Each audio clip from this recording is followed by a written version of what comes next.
Nico no quiere. ¡Feliz Navidad!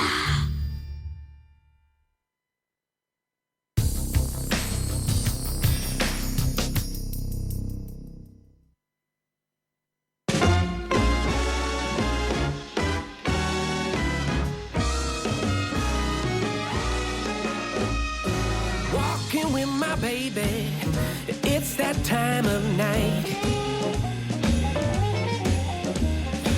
En Capital Intereconomía, el consultorio de bolsa.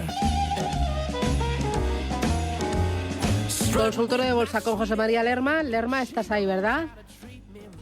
Aquí estamos, Muy Susana, bien. aquí Y estamos. con los oyentes 915331851 o notitas de voz al 609 2247 16. Buenos días y gracias por toda la información que nos facilitan. Quisiera que el analista me dijera precio de entrada en Logista y en Agas. Si no le gusta alguna de ellas, que me facilite otras dos europeas para entrar. Que tengan buen día. Muy bien. Logista y Enagas, precio de entrada. ¿Te gustan los dos? ¿No te gustan o qué?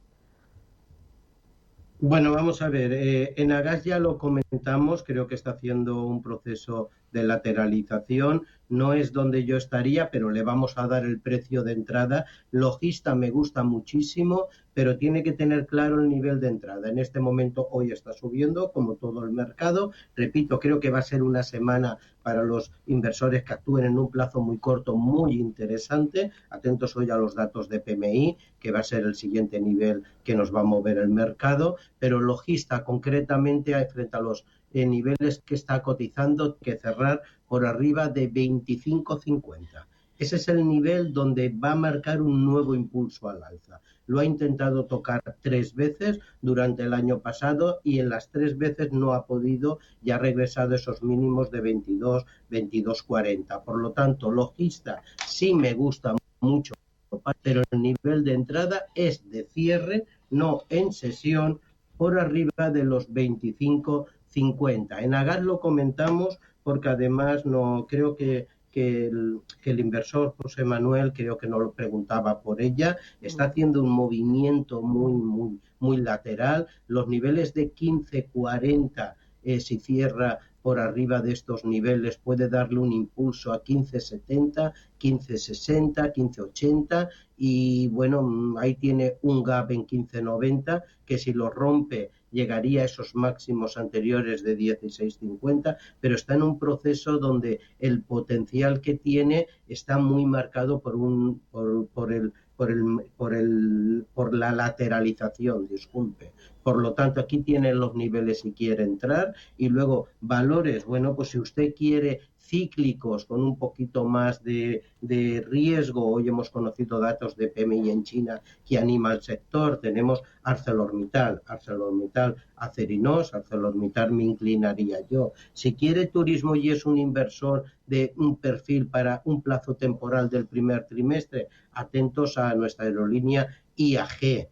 Y luego, bueno, el crudo parece que vuelve a repuntar otra vez para arriba, Repsol a los niveles que está nos puede dar alegría y la banca, vuelvo a comentarlo, la banca hoy sube toda en medio de un 2% nuevamente y durante este primer trimestre luego habrá que reducir ponderación, pero durante este primer trimestre nos puede dar alegría. Otra acción, si quiere, para el primer trimestre, que pienso que también hay que tenerla en un portafolio en cartera, es Inditex. Por lo tanto, ahí ya tiene abanico para poder elegir. Muy bien, voy ahora con Jesús. Buenos días. Buenos días. Oiga, mire, dígame si he hecho bien o he hecho mal. Me he puesto corto con un ETF en 10.100. ¿Cree que hay que tirar la toalla y no llevar la contraria al mercado? ¿Cómo lo ve? Yo no soy de largo plazo. ¿Cómo lo ve usted? Pues déjeme el teléfono, por favor. Muy bien, estupendo, gracias. Oye, ponerse corto, gracias, eso significa, Lerma, que cree que el mercado puede bajar. ¿Tú crees que va a tropezar en este mes de enero? No, es decir, lo que vaya a hacer Susana, dejémoslo para que luego a toro pasado lo veamos, pero que vamos a poder tener recortes durante el mes de enero, que no le quepa a nadie la menor duda, pero es que hay que rendirse. Yo le diría, si le va a salir bien, bueno, pues no lo sé, pero es que está yendo en contra de la tendencia, en contra de la situación actual. Yo le diría, fíjese usted, incluso esto nos vamos a dirigir a los máximos del año, no máximos anuales. ETF entiendo que se está hablando de que está en unos cortos, o en CFD son futuros, sobre el IBEX 35. Por lo tanto, si es sobre el IBEX 35 y ya ha dado unos niveles, pues fíjese que estamos intentando luchar esos 10.275 para arriba. Esta semana espero nuevos máximos del 2023, no históricos. Por lo tanto, ver en la lupa esos 10.300 y continuidad. Vuelvo a decir que es un nivel, una semana linda para los que actúan en un plazo temporal corto. Por lo tanto, si ese 10.100 les vuelve o no, no lo sé, pero desde luego yo tendría un objetivo muy claro y lo tiene muy cerquita, los máximos que los está tuteando ya y aceptaría ese stop y esa pérdida. Sé que a veces el mercado se da la vuelta puntual y uno se queda con cara de tonto, pero es que está en contra de toda la tendencia. Ahora el movimiento es alcista, nos guste o no, y solo hay que ver los gráficos. Tenemos en Estados Unidos continuidad alcista, el DAX, continuidad alcista. Tenemos que hoy podemos tener nuevos máximos históricos, que así lo anuncian los futuros en el Dow Jones y en el Nasdaq. Podemos tener esos 4.800 en el SP, por lo tanto es que va en contra, es como ponerse delante de un tren de mercancías y que venga de cara el tren de mercancías hacia uno. Yo tomaría decisiones y si rompe los 10.275, 10.290, evidentemente cerraría posición. Vale, voy ahora con nota de voz. Hola, buenos días. Llamaba para preguntar por el Banco Sabadell. ¿Hasta dónde cree que puede llegar? Si es posible que llegue a 1,35 como la última vez o es bueno salirse antes. Muchas gracias. Feliz año para todos. Chao. Vale, Banco Sabadell, ¿cómo lo ves? Bueno, pues en primer lugar, feliz año a usted, que tenga un año lleno de salud y muchos éxitos. La banca, ya lo he comentado, en el Banco Sabadell concretamente ha clavado el precio, los 1,35, 1,33, 1,34, que además nos los enseñaba a finales de noviembre, principio de diciembre, es el objetivo que tengo para el valor. Este objetivo un poquito inferior ya lo tocaba en marzo del 2023, los 1,32. Por lo tanto, si quiere salirse o no va a depender de la tranquilidad, de la paz que tenga y de la rentabilidad que usted espere en cuanto al valor. Pero pienso que va a dirigirse por estas escalas si se quiere tomar nota. 1,18, 1,24 y 1,32. Es lo que espero para este primer trimestre del valor. Muy bien, a través del canal de YouTube, el de Radio Intereconomía, nos escriben varios oyentes. Gustavo dice feliz año, también nos escribe Ángel García, feliz año. Lucio Caballero dice buenos días, Susana, un abrazo desde Perú. Mira, Manuel Rodríguez dice buenos días, feliz 2024. ¿Qué opina don José María de eDreams? Gracias. ¿Dónde pondrías el stop? Gracias. eDreams. Bueno, eDreams, el ticket lo tenemos, Susana, o si me puedes eDreams, ayudar. lo busco ahora mismo. Vale, y saludar que nos has nombrado de Perú. Tengo muchísimos clientes en Latinoamérica. Un fuerte abrazo a todos. Ya. Y un feliz año. Sí. Mira, el ticket es EDR, eDreams. Muchísimas gracias por la ayuda. Muy bien. EDR. En Madrid, vale. Perfecto. España, Dinamarca, bueno, pues Roma. ¿no? Vamos. Correcto. Mira, aquí tengo el valor, si es el que estamos hablando, está cotizando a 7,54. No lo sigo a nivel fundamental, por lo tanto no me gusta opinar de ello sin saber la base sólida que tiene detrás, pero a nivel técnico como un tiro. Por lo tanto, si está dentro, deje continuidad y correr los beneficios. Un cierre por debajo de los 7,28, 7,30, ahí plantearía deshacer posiciones. Tiene una caída hasta niveles de 6,90, pero simplemente sería un pullback de caída y enhorabuena, ha entrado porque va a un tiro dejar correr los beneficios. Vale. Oye, me queda poquito tiempo ya para el consultorio. Me gustaría 3 recomendaciones para arrancar este año. Todo ahorrador que se asome a las pantallas, a un gráfico, ya sea de un índice o ya sea de una acción, ¿qué debe tener en cuenta? ¿Qué 3 reglas de oro? Bueno, pues primero que diversifique, que tenga en cuenta que son inversiones que repercuten un riesgo y que no inviertan algo que no puedan perder, que se apoyen con un asesor financiero que le dé confianza para que él, ya que la responsabilidad siempre va a ser de él, tome una decisión más sólida y más constructiva y que le pueda ayudar. Y simplemente dirían, vigilen ustedes la renta fija, nos pueden marcar rentabilidades históricas en este año, y en la renta variable, si vamos seleccionando, podemos tener un año bravo nuevamente. ¿Y en la carta a los Reyes Magos qué le ponemos, Lerma? Salud, salud, salud y disfrutar muchísimo y que se cumplan los sueños. Lo demás lo trabajaremos día a día. Estupendo, José María Lerma, analista independiente, un placer. Muchísimas gracias por compartir con nosotros el primer consultorio del año. Cuídate mucho y feliz 2024. Un abrazo. Adiós. Igualmente a todos. Chao.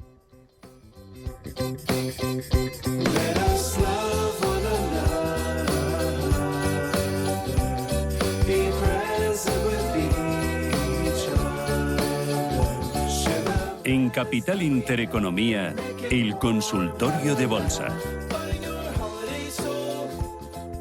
WeCity es la plataforma de inversión inmobiliaria mejor valorada de Europa. Con WeCity, nuestros inversores ya han obtenido rentabilidades netas anuales superiores al 15% en plazos de entre 6 y 18 meses. ¿A qué esperas para rentabilizar tus ahorros? Llama al 628 53 40 63 o entra en wecity.io. Visita la Real Academia de Bellas Artes de San Fernando y disfruta de su espectacular colección de pintura, escultura, fotografía y grabado. Obras maestras de Goya, Rubens, Alonso Cano, Zurbarán y Arquimboldo, entre otros. Real Academia de Bellas Artes de San Fernando, mucho más que un museo, a un minuto de sol, en pleno centro de Madrid. Más información en realacademiabellasartesanfernando.com. Escucha cada jueves de 1 a 2 de la tarde en Radio Intereconomía Negocios de Carne y Hueso, el programa para emprendedores, startups y pymes líder en habla hispana, con Mariló Sánchez Fuentes.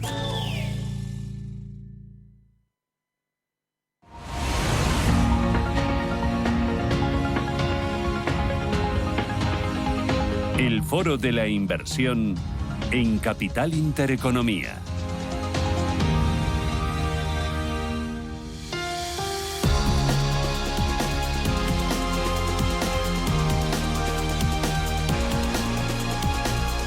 Desde finales del siglo XIX, cuando la vida comenzó a industrializarse, los hidrocarburos han empezado a mover las placas tectónicas de la geopolítica, de la geoestrategia, de la geoeconomía.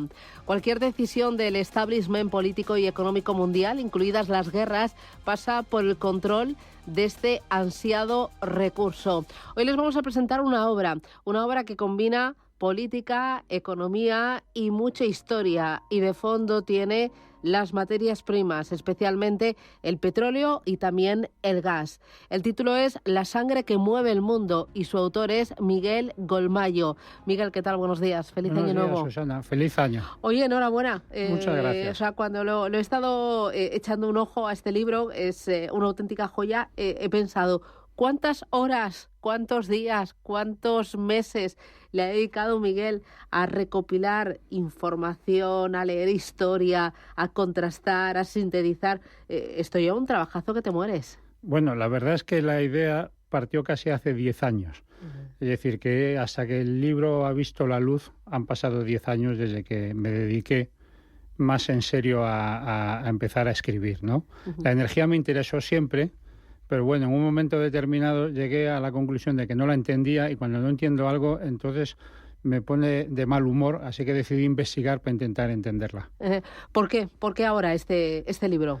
Bueno, este libro ha salido ahora porque la editorial le interesaba. O sea, Yo lo empecé hace muchísimo más tiempo, cuando yo creo que a nadie le interesaba lo más mínimo los temas de energía. ha dado la casualidad de que el libro estaba terminado cuando la opinión pública está muy concienciada de los temas de energía, sobre todo del gas y del petróleo.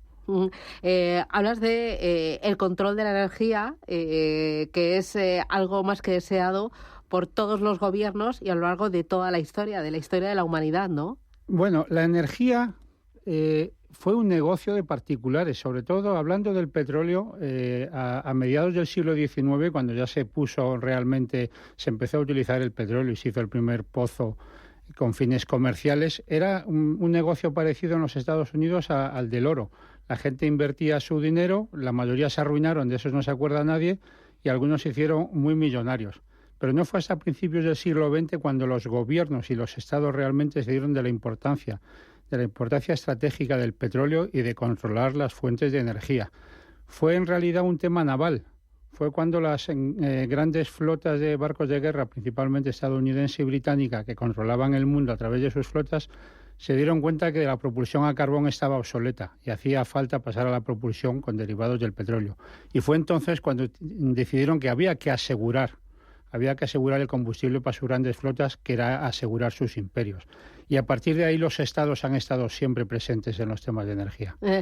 Cuentas que tu primer acercamiento al petróleo fue en una fecha concreta, fue el desembarco en las costas de Somalia de una fuerza militar norteamericana en diciembre de 1992. Ahí gobernaba entonces George Bush, Estados Unidos. Bueno, ese realmente, el desembarco en Somalia, que fue con fines humanitarios, me llevó a investigar realmente qué estaba pasando en Somalia. Y entonces hice mi primer informe, creo, sobre temas de energía, en el que descubrí la cantidad de empresas petrolíferas que tenían intereses en Somalia y en las costas de Somalia.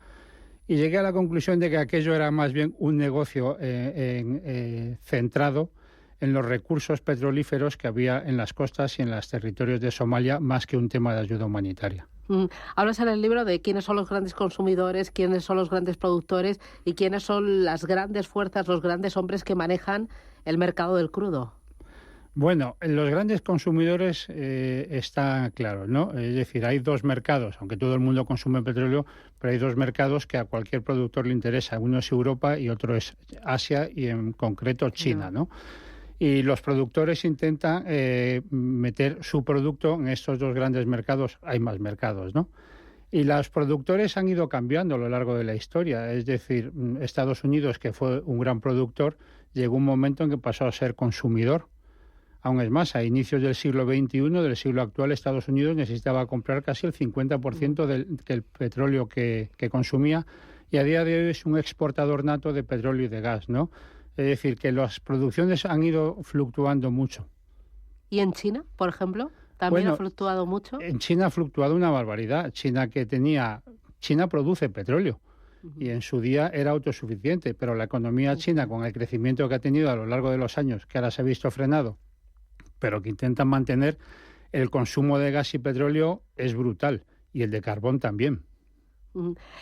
¿Son conscientes las grandes potencias mundiales, Estados Unidos y China, de lo importante que es no ser dependiente de estas materias primas, del conseguir la independencia energética? Yo creo que no solo las grandes potencias, todas las potencias son conscientes de que la autosuficiencia energética sería maravillosa, pero hay que ser pragmáticos. Hay quien la tiene porque tiene la materia prima y hay quien no lo tiene y va a depender.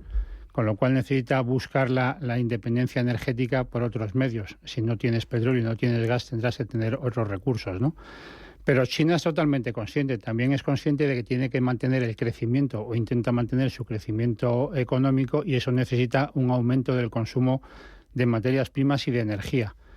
Y hace grandes construcciones. China es un gran inversor en energías renovables, que no quiere decir que va a seguir siendo el mayor consumidor seguramente de derivados del petróleo durante muchos años. Se acusa mucho a China, ¿no?, de ser el mayor contaminante del mundo, del mayor productor de CO2. Y es cierto, pero como siempre las cuentas hay muchas maneras de presentarlas. Claro, China tiene 1.500 millones de habitantes. Le ha adelantado la India, ¿no? Pero con el crecimiento económico que tiene China, pensar que deje de contaminar es absurdo. Pero si hacemos las cuentas de otra manera es muy curioso. Es decir, si vemos cuáles son el habitante más contaminante del mundo, el chino se cae de la lista de los 10 primeros. Y los países más contaminantes son casi todos de Arabia Saudí, Qatar, Omán. Es decir, si hacemos la contaminación de CO2 por habitante, la lista cambia completamente. Este libro, La sangre que mueve el mundo, es un paseo por toda la historia y a mí me gustaría detenerme sobre todo en los acontecimientos más recientes que han hecho que todos seamos mucho más conscientes de nuestra dependencia energética y de nuestra necesidad de ser menos dependientes energéticamente de otras potencias. Por ejemplo, hablas de la crisis del COVID-19. ¿Qué supuso la crisis del COVID? Bueno, la crisis del COVID lo primero que supuso fue que el consumo tanto de gas como de petróleo en el mundo se desplomó. Claro, nos quedamos todos se en casa desplomó encerrados. Y además el precio del petróleo, curiosamente, en el mercado llegó a estar por debajo de cero. Es decir, dice, es imposible. Dice, sí. Te pagaban si te llevabas el petróleo porque no había dónde almacenarlo, ¿no? O sea, hubo una crisis real en el mundo de almacenamiento y estuvo a punto de colapsar. Gracias a Dios se reactivó el consumo, pero se empezaron a utilizar todos los barcos disponibles porque ya no se podía seguir almacenando petróleo en tierra, ¿no? Pero después de eso y salimos de la crisis del COVID y nos las veíamos muy felices y entramos en la guerra de Ucrania, ¿no? Y la tortilla dio la vuelta. Ahí pasamos y ahí es cuando la gente realmente se concienció, porque si durante la pandemia con la gasolina por debajo de €1 la gente estaba encantada, acabamos en menos de 2 años con una subvención del Estado por 20 céntimos el litro. Es decir, porque los precios se habían disparado, sin poder poner la gente la calefacción porque no podía pagar las facturas de gas. Es decir, los movimientos de los precios del gas y del petróleo son impresionantes. Y la guerra de Ucrania tiene una influencia brutal. Claro, la invasión de Ucrania, ¿qué influencia ha tenido? Porque vimos en los primeros momentos una subida muy importante. Ahí sí que Europa se hizo fuerte, ¿no? Europa sí que yo creo que da pasos en los momentos más complicados, ¿no? Europa, como todos yo creo, es un poco vaga. Es decir, la idea de hacerse energéticamente independiente, porque Europa en general tiene una gran dependencia, viene de muy antiguo. O sea, Europa siempre ha querido tener una independencia energética, pero nunca había echado toda la carne en el asador. Y como a todos, hasta que no se ve ya con el agua al cuello, no echa la carne en el asador, ¿no?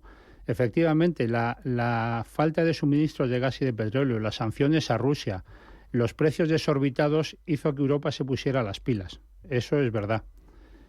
Tampoco tengo muy claro si lo está haciendo muy bien. Es decir, Europa tenía unos planes estratégicos que creo que se habían elaborado de forma meditada, se había hecho por expertos, habían llevado sus años y de la noche a la mañana la mayoría de esos planes se reconvirtieron en 24 horas y entonces fuimos un poco, diría, como pollo sin cabeza para acelerar a donde queremos llegar ahora. Y yo no sé si todavía seguimos un poco en Europa como pollo sin cabeza con los objetivos que nos hemos marcado.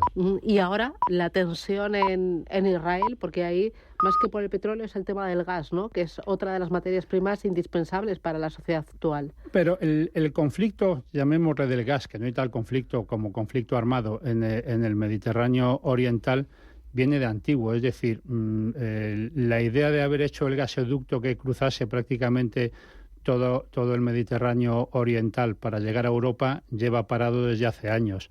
Las discusiones en realidad entre Grecia y Turquía sobre Chipre y sobre las aguas de Chipre es un conflicto sin resolver.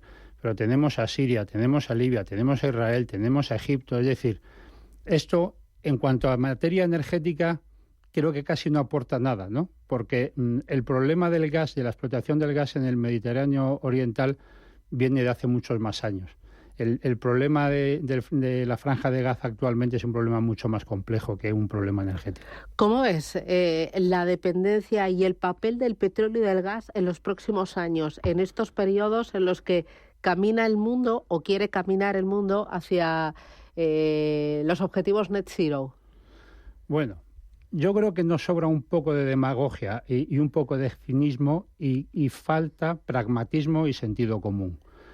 Es decir, tener objetivos ambiciosos está bien. Los marcos temporales creo que son erróneos. Es decir, las impresiones que hacen falta son monstruosas. Si hay demasiada propaganda, ayer leía en la prensa, ¿no?, que este año España pues prácticamente iba a alcanzar el 70% de energía verde, de energía eléctrica, porque hay que leer con mucho cuidado. Pero es que la energía eléctrica en España representa aproximadamente un 30% de la energía que se consume. Es decir, que aunque España consiguiese que el 100% de su producción eléctrica fuese verde, el otro 70% de energía que se consume en España proviene de derivados del petróleo, del carbón, del gas y del petróleo en sí, ¿no? Es decir, que los objetivos marcados para el 2030 y para el 2050 no me parecen realistas. ¿Y crees que no los vamos a alcanzar? Estoy convencido de que no los vamos a alcanzar. Y aún así, en esta carrera por alcanzarlos, se va a poner en entredicho o se va a hacer daño a lo que es el crecimiento económico, porque es imposible el alcanzar esos objetivos, o al menos estar en el camino, sin dañar la economía, sin que nos cueste nada.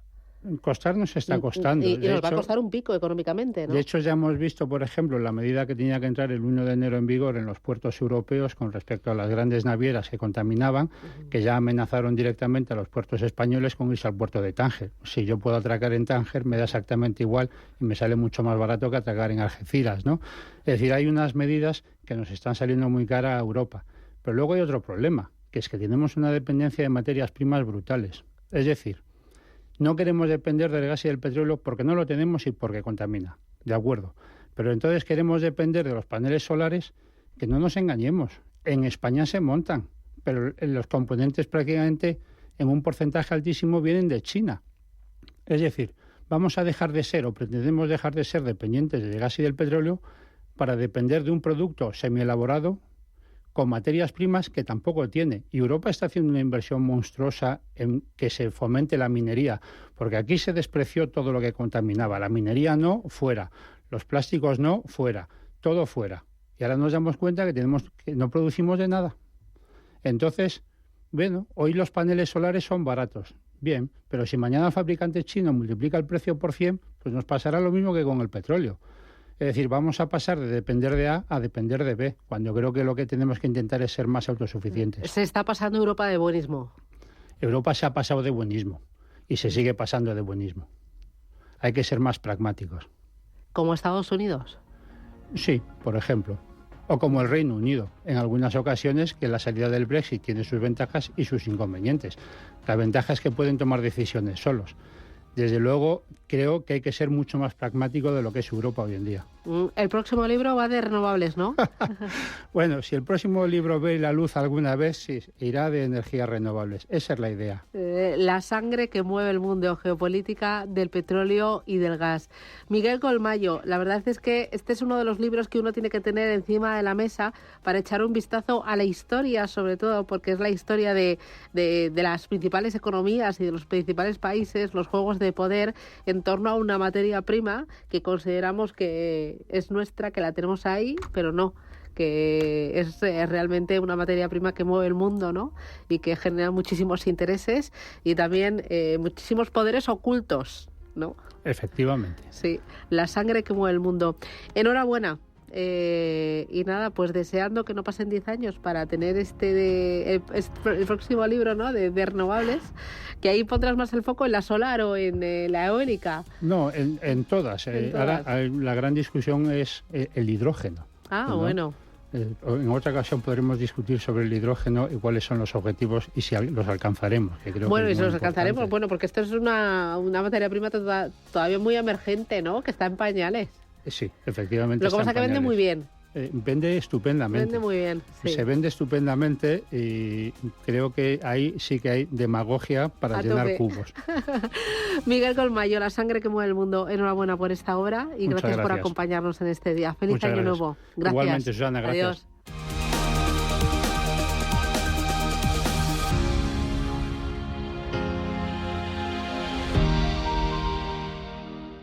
Tranquilidad es el sonido del mar. Tranquilidad es invertir al tiempo que ahorras. Diversificas y proteges tu inversión.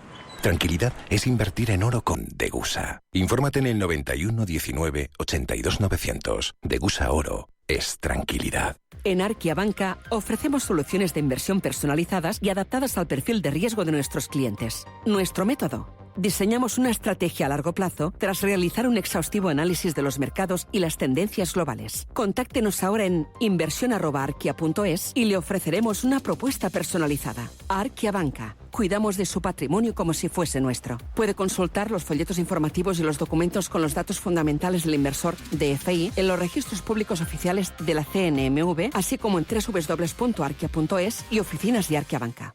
Estas Navidades acierta regalando uno de los dispositivos de la marca sueca de tecnobelleza, Foreo, el ritual de belleza más eficaz e innovador. Descubre sus precios mágicos y hazte con uno de sus lanzamientos más virales, Verdos, que con sus microcorrientes eleva, esculpe y reafirma el rostro a partir de la primera semana. Visita su página web o el espacio Foreo en la parafarmacia del Corte Inglés y triunfarás con tus regalos. Si eres emprendedor, profesional o empresario y quieres estar al día en los temas que afectan a tu empresa, Cultura Emprende es tu programa. De la mano de Alejandra Rompedrique, Víctor Delgado y Ángel Calvo Mañas, conocerás las experiencias de otros empresarios y estarás al día en marketing, formación, tecnología, fiscalidad, eventos y más. Los viernes de 6 a 7 de la tarde en Radio Intereconomía.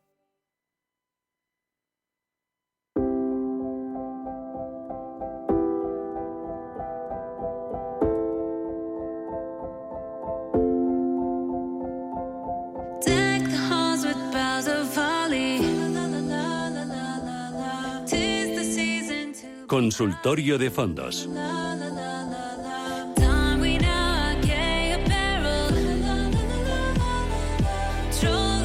Los fondos de inversión despiden 2023 con 40.500 millones de euros más de patrimonio, el 13,2% más que al cierre de 2022, hasta situarse en 347.000 millones. Son datos provisionales de Inverco. La patronal explica que en el último mes del año el incremento patrimonial se debe sobre todo a las revalorizaciones de la cartera de la mayoría de categorías por efecto mercado. El patrimonio de los fondos de renta fija ha crecido un 31% en los últimos 12 meses y es que hay mucho dinero que ha entrado a renta fija, a monetarios y también a precios o a fondos de rentabilidad objetivo. ¿De dónde han salido dinero? Pues los fondos globales son los que más reembolsos han sufrido en diciembre, 650 millones, con lo que acumulan un total de 8.500 millones en el año. Hablamos de fondos de inversión y lo hacemos en nuestro espacio de consultas de fondos con Gabriel López, que es CEO de Inverdif. Gabriel, ¿qué tal? Buenos días, bienvenido. Bueno, muchas gracias y feliz año a todos. Feliz año nuevo. Oye, estoy viendo que ha entrado dinero en los fondos de inversión a lo largo de estos últimos 12 meses, en 2023, y ha entrado sobre todo dinero a fondos monetarios y también a fondos rentabilidad objetivo. La renta fija ha sido realmente el activo estrella en 2023. ¿Tú crees que va a seguir entrando dinero en fondos de renta fija y también en monetarios? Los monetarios, con la bajada de tipos de interés, ya van a dejar de tener sentido las carteras. Bueno, ya lo estamos viendo que las hipotecas están bajando y eso es una señal que el mercado siempre se adelanta al futuro. No tenemos claro cuándo van a suceder las bajadas, si en marzo o abril aquí en Europa, si un poco más tarde en Estados Unidos y en el verano, en agosto, septiembre en Inglaterra, pero que van a bajar es muy probable. Y aquí la cuestión es cuánto van a bajar y hasta qué nivel. Entonces, más o menos el nivel objetivo aquí en Europa será alrededor del 2,5, en Estados Unidos alrededor del 3,5, y eso significa que es más o menos una bajada de 200 puntos básicos. Así que eso va a ir en contra de los que están invirtiendo en el muy corto plazo. Así que sí que hay que alargar la duración de las carteras, que en todos casos se va a ver beneficiada por esta bajada, ¿no? Porque al final los precios suben. Pero sí que es conveniente diversificar la cartera y no concentrarla tanto en el corto plazo, puesto que ya en 2 años las rentabilidades van a ser muy bajas y la rentabilidad real, que es la importante, si reduces la inflación, y los costes de gestión pues pueden ser hasta negativos. Por lo que sí que compensa tomar mayor riesgo en renta variable, pues que se beneficia además de esta bajada de los tipos de interés, puesto que el coste del capital, el coste para invertir de cara al futuro en los nuevos planes de crecimiento de las empresas, se reduce, los márgenes también se reducen, así que es un entorno atractivo para la renta variable. Muy bien. Mira, voy a dar paso a los oyentes porque me empiezan a entrar las primeras consultas, los primeros oyentes. 609 22 47 16. Y me pregunta, ¿me puede dar su opinión sobre el Capital Group New Perspective? Es un fondo excelente, de una muy buena gestora. Tiene un componente que invierte también en tecnología y gracias a este componente la rentabilidad ha sido mejor de la que se hubiera podido esperar si lo comparamos con otros fondos. La verdad es que es un fondo que también invierte un poquito en la transformación, ¿no?, de ciertos sectores como el energético,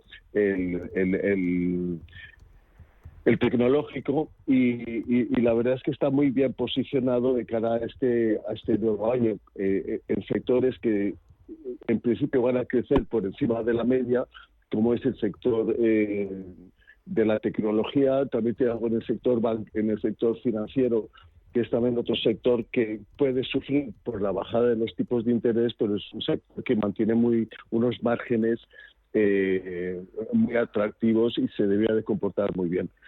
Así que es un fondo que me gusta y que yo mantendré en cartera. Muy bien. Voy ahora con notita de voz. Hola, soy Ale de Barcelona.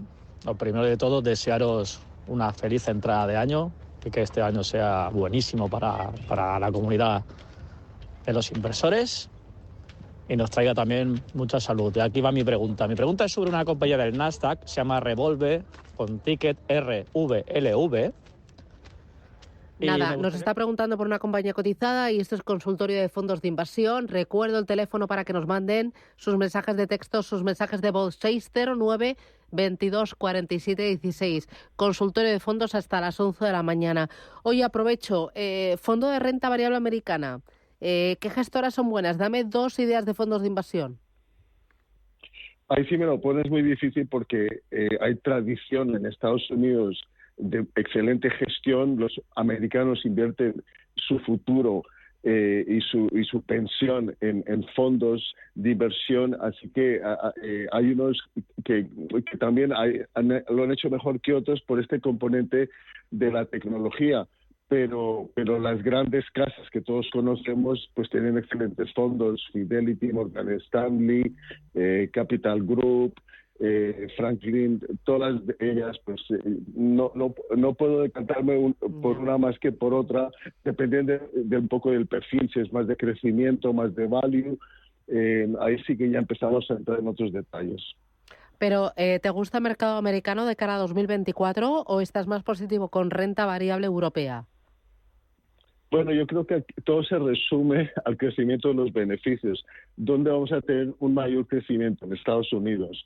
A pesar de que está cotizando unos niveles altos de 19 veces beneficios, sí se benefician de la bajada de los tipos de interés, entonces la valoración no es tan cara.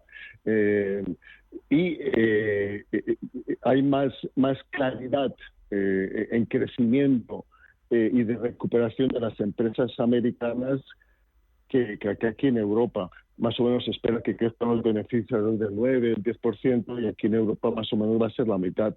Otra cosa es lo que al final va a suceder.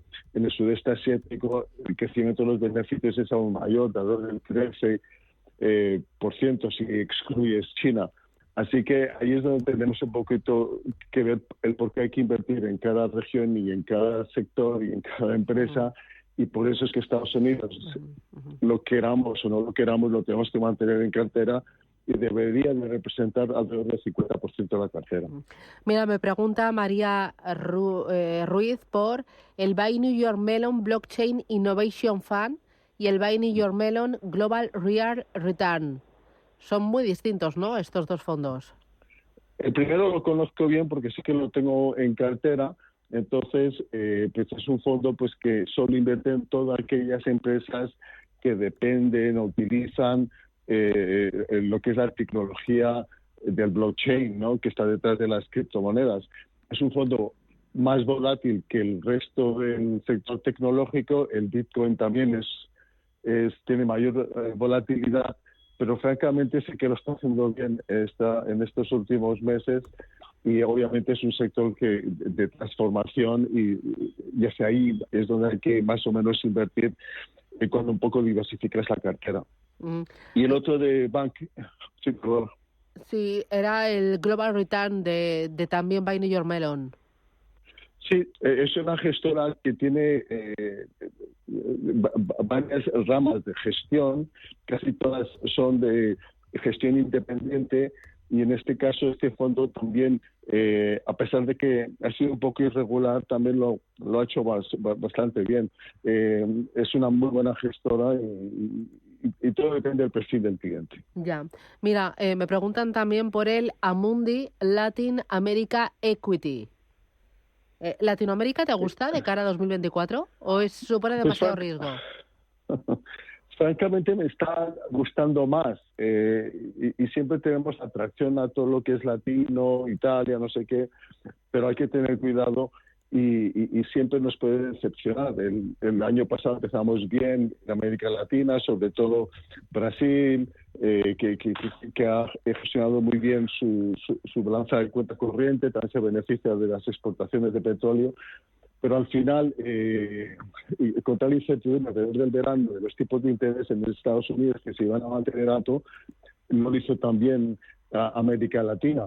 Pero ahora parece ser que otra vez vuelve el interés. Estas nuevas perspectivas de bajadas de tipos en Estados Unidos benefician los mercados emergentes, y en este sentido América Latina pues tiene unos crecimientos económicos altos y está barata. Muy bien. Así que sí que lo estoy mirando. Mira, Juan Martín nos pregunta por el Lombia Avenir Mid Cap Europe. Dice, no termina de remontar este fondo de inversión, Lombia Avenir Mid Cap Europe. Y nos preguntan también por el FAS Global de Fidelity. ¿Qué es este fondo de inversión donde invierte? El de Lombia, francamente, es una buena idea, ¿no? Puesto que ahora estamos en el inicio del ciclo de recuperación, puesto que las empresas que más han sufrido han sido las pequeñas y medianas, pues porque no están tan diversificadas. Entonces, ahora que estamos empezando la recuperación, las medianas, que es donde invierte el Lombia, francamente lo podrían hacer bastante bien, puesto que tienen muy buenas perspectivas de crecimiento. Así que es una buena alternativa para añadir este año en la cartera. Dice uno de los oyentes, feliz año, Susana, letras a 12 meses, bonos a 3 años o un fondo monetario. El de 12 meses. Pero hay que comprarlo durante los primeros 3 meses del año. O sea, letras a 12 meses. Sí. ¿Mejor que un monetario? ¿Cuál es la diferencia entre comprar una letra y comprar un fondo monetario? Bueno, el monetario, el tipo de referencia es el del Banco Central, y las letras del Tesoro es deuda que emite el Tesoro español para financiar las inversiones del Estado y hasta el déficit, ¿no? Pero siempre hay un margen por encima de ese nivel de referencia que establece el Banco Central Europeo. Si las cuentas están bien cuadradas, y últimamente España no lo está haciendo mal, ese margen adicional que tiene que poner el Tesoro español para financiarse es menor. Y en estos momentos en que ya la perspectiva de bajada de tipos de interés es inminente, ¿no? Es probable en marzo o en abril, por eso es que estoy diciendo que es mejor construir la cartera para la parte de renta fija pues en estos primeros 3 meses. Vale. Dice, ¿es buen momento para invertir en China? Buenos días y feliz año. ¿Me puede aconsejar algún fondo para esta región? Bueno, yo si en algo me columpié, como muchos otros, justo hace un año, cuando dije que China era muy atractiva, pues al final ha sido una gran decepción. Se esperaba que subiese un 15% y ha hecho todo lo contrario. Sigue habiendo muchísima incertidumbre, geopolítica sobre todo, están saliendo muchos fondos de inversión de China, el potencial de crecimiento económico es alto, las empresas chinas también tienen un potencial importante, pero no hay mucho interés en China, ¿no? Está perdiendo ese atractivo y entonces, bueno, vamos a ver que tienes que tener en cartera los mercados emergentes, pero no tienen que representar mucho, máximo entre un 5 y un 10%, y China, pues es un 3, un 4%. Y, por ejemplo, un Japón, este año ha sido una de las grandes sorpresas, bueno, en 2023. Bueno, yo creo que Japón sigue siendo bastante atractivo por el simple motivo de que han conseguido generar inflación y el Banco Central japonés está siendo muy cauto a la hora de subir los tipos de interés y facilitar este nuevo entorno que no se había visto en 20 años en Japón con un poco de inflación. Así que eso también favorece la inversión, favorece el crecimiento, y la razón por la cual Japón el año pasado fue muy atractiva, y yo pienso que lo va a seguir siendo. Yo tengo Japón en las carteras. Oye, para terminar, arrancamos 2024. Si queremos invertir y crear una cartera en fondos de inversión, 3 reglas de oro. Diversificación es la clave, ¿no? Puesto que es difícil acertar, entonces tienes que tener la mitad de tu capital en Estados Unidos y el resto distribuido entre Europa, un 40% y un 10% en mercados emergentes, y a partir de ahí por sectores que me gustan para este año, pues lo he dicho antes, el sector tecnológico, el sector de los viajes, del turismo, creo que lo puede hacer bastante bien, puesto que todas las empresas están publicando resultados de récord, ¿no? Que inesperadamente buenos, y esto va a continuar de cara al año que viene. Así que aquí la clave es la diversificación. Oye, me has mencionado tecnología. Dame un par de fondos de tecnología que sean interesantes. El que más me gusta a mí y el que tengo en las carteras es el de Fidelity Technology, y después hay otro que también me gusta, que es el de Goldman Sachs, pero que es de la nueva tecnología, la tecnología que está resurgiendo, ¿no? The New Technology Companies. Oye, ¿combinamos gestión activa y gestión pasiva? Sí, yo creo que sí, ¿no? Eso reduce el coste de la gestión de tu cartera. Es difícil batir a los índices. El índice europeo, por ejemplo, como tú me decías antes, está barato, ¿no? Históricamente, y tener la cartera, una parte de esa parte que tienes que poner en cada región en fondos pasivos, pues te compensa. Muy bien. Pues Gabriel López, desde Inverdif, muchísimas gracias por compartir con nosotros el primer consultorio de fondos del año. Gracias por los consejos y sobre todo por ayudarnos a entender mejor la industria de fondos de inversión y de gestión de activos. Muchísimas gracias y que tengas un feliz 2024. Gracias, igualmente, Gabriel. Claro. Cuídate Hasta mucho. luego. Chao. Gracias. Chao. Bueno, y hasta aquí Capital Intereconomía. Ahora, hasta las 12 de la mañana, van a retener algunos de los mejores momentos del programa del pasado ejercicio 2023. Nosotros mañana nos reencontramos a las 7 de la mañana, puntuales. El equipo a medio gas, porque todavía tenemos algunos de vacaciones, disfrutando de la familia, haciendo las últimas compras, reponiéndose de los últimos excesos. Y es lo que toca estos días, hacer un pequeño break para tomar aliento y para coger el año con muchas ganas, este año 2024. Señoras, señores, muchísimas gracias por acompañarnos. Feliz año nuevo y hasta mañana a las 7. Adiós.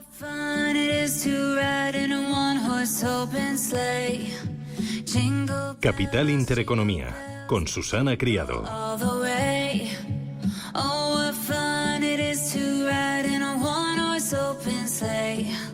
A day or two ago, I thought I'd take a ride. You still miss Fanny Bright was seated by my side. The horse was leaning lank. Misfortune seemed his light. He got into a drifted bank, and then we got upside. Jingle bells, jingle bells. One, two. Bienvenidos al lugar donde la magia de regalar lo puede todo. Solo tienes que aprovechar la mejor selección de productos con hasta el 40% de descuento hasta el 5 de enero y solo en el Corte Inglés. La magia de regalar con una selección única de marcas y ofertas en hogar, belleza, moda y mucho más. Puedes empezar 2024 estrenando moda para él con una cazadora tipo husky o ateada de Mideo Tucci que antes costaba 139 €, ahora por tan solo 83,40. ¿Y qué mejor momento para empezar con el deporte? Bueno, pues con una selección de textil deportivo de Nike, Adidas, Under Armour, Puma o de North Face, entre otras marcas, hasta el 30% de descuento. Y si te quieres seguir cuidando, pues aprovecha también las ofertas en belleza, como un estuche de regalo de Calvin Klein One de toilette de 200 mililitros, más 50 de regalo con un 60% de descuento. Ahora solo cuesta 39,95 €. Recuerda, hasta el 5 de enero, un momento mágico te espera para regalar en el Corte Inglés, en tienda, en la web y también en su app. ¡Feliz 2024!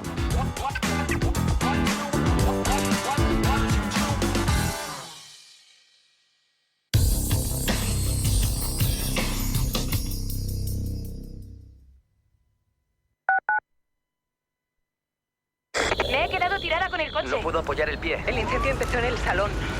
En estos momentos, ¿qué seguro elegirías?